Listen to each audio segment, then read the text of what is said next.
नमस्कार दोस्तों। Stock specific learning हम लोग अक्सर बात करते रहते हैं, पर आज जिस कंपनी के बारे में चर्चा करेंगे वो न्यूली लिस्टेड कंपनी की बात करें जो हेल्थ इंश्योरेंस सेक्टर में कहती है, जो हम दिग्गज कंपनी जिसका रिसेंटली अभी आईपीओ आया था और आईपीओ के बाद लिस्टिंग भी हुआ। लिस्टिंग के बाद ये देखा गया कि मार्केट में लिस्टिंग तो ठीक ठाक हुई, लेकिन उसके बाद क्या मार्केट लिस्टिंग के बाद ही मार्केट क्या धड़ाम से गिरना चालू हुआ, अर्थात सब के सब प्रॉफिट बुकिंग में लगे हुए थे। चलिए इन सभी पहलुओं की तरफ हम जो उलझे हुए थे उसको सुलझाने का प्रयास करेंगे और समझेंगे कंपनी का क्या था फंडामेंटल और क्या आगे चल करके कंपनी अपनी पोटेंशियल के साथ ग्रोथ हासिल कर पाती है और स्टॉक की परफॉर्मेंस क्या हो सकती है, जंप हो सकती है या गिरावट का संकेत।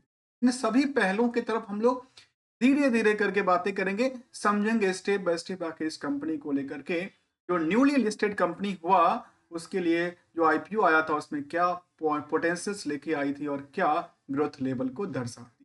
चलिए हम लोग जानने के प्रयास करते हैं। और यहाँ पे देखा गया कंपनी को लेकर के यदि हम देखेंगे तो कहती है जो India best health insurance company है, कहती है रेटेड और अलग अलग जो रेटिंग है वहाँ पे मिंट के अकॉर्डिंग उन्होंने बात किया है। जहां तक कंपनी का नाम है, कंपनी का नाम है नीवा बुपा, जो कि काम क्या करती है, इंश्योरेंस सेक्टर की कंपनियां हैं। और जो कि नीवा बुपा हेल्थ इंश्योरेंस कंपनी के तौर पे इनका लिस्टिंग मिला है। और लिस्टिंग के बाद की बात करेंगे उससे पहले एक नजर इनकी आईपीओ की पॉइंट ऑफ व्यू से समझते हैं। कंपनी जब अभी आईपीओ लेके आई थी इसमें book value book build better से का आईपीओ लेके आई थी। और आईपीओ के बाद में कुछ पहलू पे ध्यान देते हैं। देखिए दोस्तों, ये हो सकता है मार्केट में थोड़ा सा पिटे भी। क्यों पिटे, उसके पीछे की कुछ वजहों को समझते हैं। मार्केट में कुछ पिटाई हो सकती है स्टॉक में, उससे अर्थात सबके सब प्रॉफिट बुकिंग हो सकती है। इसका सिंपल सी मतलब ये है, जो कंपनी कंपनी के पास जो पैसे आ रहे हैं ना आईपीओ से, वो काफी न्यूनतम वैल्यू आ रही है, जिससे वो अपनी बिजनेस को डेवलपमेंट करेगी या अपनी जो डेट्स है उसको कम करेगी, या जो भी इनकी कारोबार में जो भी इम्पैक्ट करती हो हिट करता हो। लेकिन इनका बड़ा जो पार्ट था उस आईपीओ में, वो था फर्दर ऑफर का। तो फर्दर ऑफर को देखेंगे सद अचंभित हो जाएंगे आखिर इसमें क्या हुआ। तो फर्दर ऑफर की तरफ हम देखें, हमारे सामने दिखता है कि कंपनी टोटल 2200 करोड़ की फंड रेज करती है। ये कौन करती है, कंपनी ने 2200 करोड़ की फंड रेज करने की प्लानिंग किया, जिसमें पुराने एग्जिस्टिंग शेयर होल्डर ने कहा कि चलो हमारी भी शेयर को जरा बेच लो। जहां पे ऑफर फॉर सेल में 1400 करोड़ की बिकवाली कर दिया और 800 करोड़ इनके क्या आएंगे, पैसे आएंगे। अर्थात ये पैसे तो उनके पास आएंगे नहीं, क्योंकि ये तो जो उनके एग्जिस्टिंग जो होल्डर होंगे उनके पास निकल के आएंगे। कोई बात नहीं, 800 करोड़ से कंपनी कारोबार करेगी आगे चल करके, जो भी पॉइंटेड व्यू। अब जब लिस्टिंग हुआ तो लिस्टिंग के टाइम पे कंपनी में 5% की लिस्टिंग गेन देती है। लेकिन लिस्टिंग गेन के बाद धीरे धीरे करके उसी रेंज में आकर खड़ी हो गई जिस रेंज में स्टॉक की लिस्टिंग हुई थी, जहां पे इनकी आईपीओ की प्राइस। क्या लगता है कि आने वाले समय में इसकी जो ऐसे चार्ट लेवल जैसे दिखती है, तो क्या ऐसी लगातार यहाँ पे प्रॉफिट बुकिंग का संकेत देखने को मिलेगा या स्थिरता बन पाएगी। और यदि स्थिरता बनेगी तो क्या इनकी जो कामकाज है उससे कुछ लिंक करता है कि नहीं करता। उसी को समझने के लिए हम उन पहलुओं को जरा समझने के प्रयास करेंगे जिसका नाम है फंडामेंटल एनालिसिस। तो अब दोस्तों कोई एनालिसिस की बात बिल्कुल नहीं करते, ना कोई एनालिस्ट की बात करता हूँ। Only as a learning point of view से जो हमारी समझ में आ पाती है वो मैं आपके सामने एज ए लेता हूँ। यहाँ पे देखा गया कंपनी को लेकर के, तो हमारे सामने दिखता है कंपनी का जो जो भी प्राइसिंग था करंट मार्केट की सिचुएशन को देखें तो इंडस्ट्रियल की बाकी कंपनियों जहाँ पे कितना भीड़ कहता है, एवरेज 56x का भीड़ है, कहाँ से लेकर के अर्निंग पर शेयर से। वहां पे इस कंपनी के भीड़ की बात कहती है करीब 165x, अर्थात इसके हिसाब से डबल है। अर्थात क्या मार्केट के लिए आने वाले समय जो जो ग्रोथ है लेवल है, क्या उनके लिए डबल का आंकड़ा देती है। जहां तक आरओसी और आरओई का आंकड़ा है वो 5% के आसपास ही क्या कर रही है, झेल रही है। जबकि प्रमोटर होल्डिंग 56% बनी है। प्रमोटर की लिस्टिंग होती इसमें देखने को मिली, जब प्रमोटर ने ऐसा कौन सा चीज तीर मार रही है तो 1% से ज़्यादा की अपनी पोजीशन को होल्ड वो प्लेज भी करके रखा है। चलिए उनको भी सुलझने की प्रयास करेंगे, सुलझाने की प्रयास करेंगे, जहां डेट इक्विटी के बारे में कहते हैं 0.12 का और करंट रेशियो का नंबर भी 0.17। इन सभी हाईलाइटी पॉइंट की तरफ हम क्या करेंगे, जानने की कोशिश करेंगे आखिर इनकी फंडामेंटल में कितने वेट कहती है, और उस वेट के बेसिस की बात करेंगे, जो वेट के बेसिस पे जो इनका पोटेंशियल्स है वो कितना दिखाता है, और कंपनी में रिस्क फैक्टर कितनी कहती है। इन सभी पहलुओं की तरफ हम चर्चा करें। जहां तक देखा गया इनकी फंडामेंटल स्ट्रेटजी में, तो हम इसको कह सकते हैं कि इनका जो लास्ट जो डेटा है, कुछ सालों का डेटाबेस है, वहां पे 2020 में, वैसे भी मैं बताऊं कोविड के बाद हेल्थ जो प्लानिंग थी वो काफी ज्यादा डेवलप हुआ, क्योंकि कोविड के बाद की सिचुएशन की बात कहूं, कोविड की सिचुएशन की बात करूं, तो मार्केट में ऐसी लग रही थी कि जहां तहां लोगों के पास फंड नहीं थी, लेकिन कोविड तो हो रहा था उस टाइम पे, हेल्थ इंश्योरेंस होता तो शायद काफी कंसिडर क्या हो सकता था, कवर मिल सकता था, लेकिन ऐसा नहीं हुआ। उसके बाद मार्केट की एक रोज चली, रोज का मतलब है हो गया, जो माइंड में सेटअप हुआ कि अच्छा इंश्योरेंस होता, हेल्थ इंश्योरेंस होता तो हम अपने हेल्थ को क्या कर सकते थे, जो अभी कोविड का रिस्क है उससे हम कवर कर सकते। कैसे? इंश्योरेंस लेकर।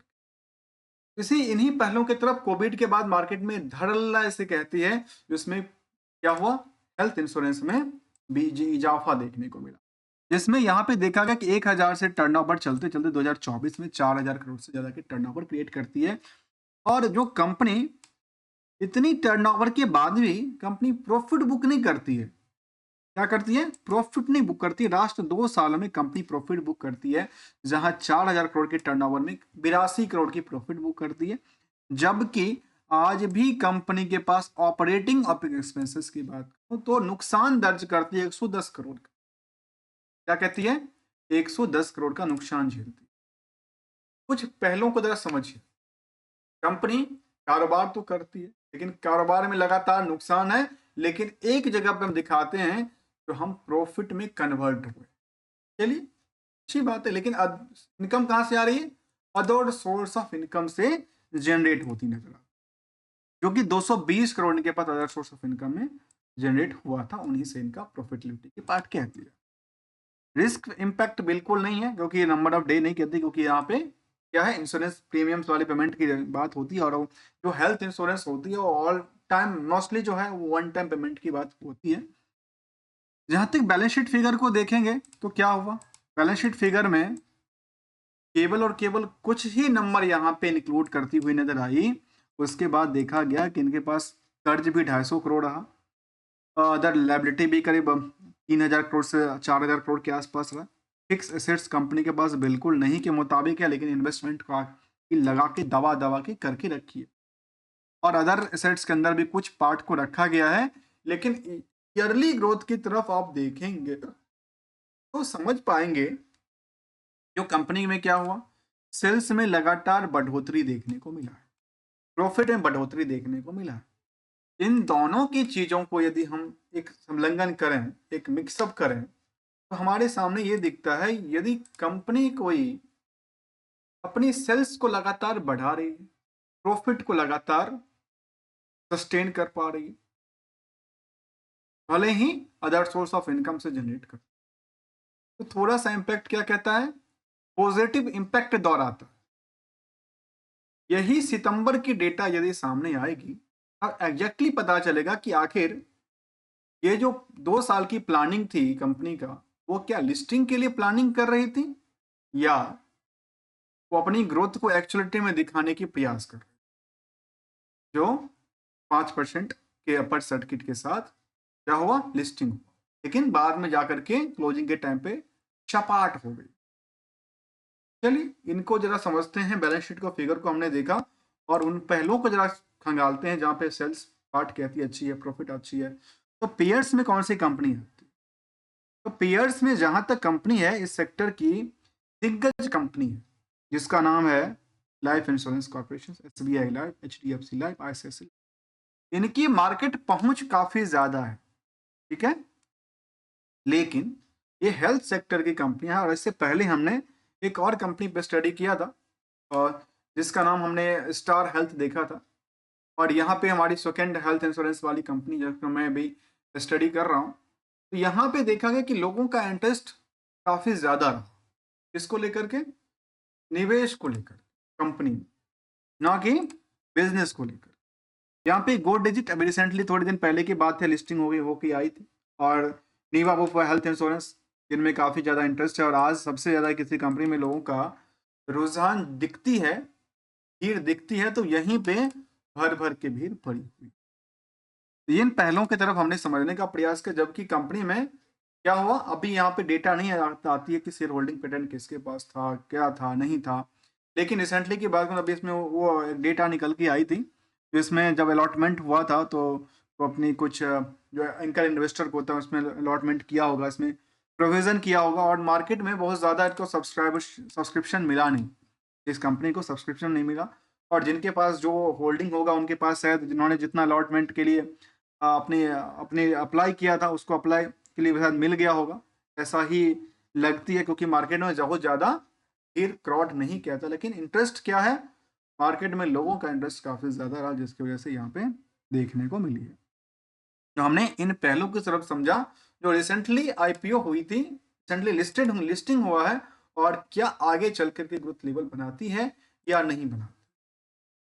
दोस्तों सिंपल सी बात समझ में आती है, हमारी समझ में सिंपल सी एक ही बात समझ में आती है, और वो ये बात कहती है, जो हमेशा स्टॉक मार्केट है तो हमें एक सिंगल सी गोल्डन रूल को लेकर के सोचना पड़ेगा, क्योंकि सबको प्रॉफिट की एक्सपेक्टेशन होती है। और प्रॉफिट की एक्सपेक्टेशन कहाँ से होती है? रिस्क को मिनिमाइज करके। तो रिस्क आपकी खुद की फाइनेंशियल पोजीशन, हमारी खुद की फाइनेंशियल पोजीशन क्या, हम कितने परसेंट को रिस्क ले सकते हैं मार्केट में, और हम जिस जगह पे खड़े हैं उस जगह से क्या हमें ऊपरी सतह के लिए हमें प्रॉफिट के लिए दिखता नजर आता है, या हमें क्या ट्रेंडिंग में गिरावट देखने को मिलती है।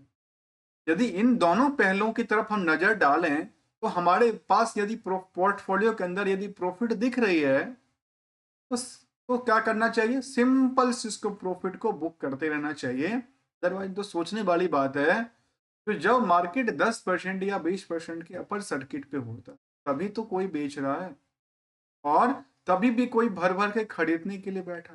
मार्केट में क्या होता है, ऐसे ही प्रोसीजर चलता है, जो जहां पे है उन्हीं को वहां से लाइन के लिए क्या मिलती है? इंडिकेशन मिलता है।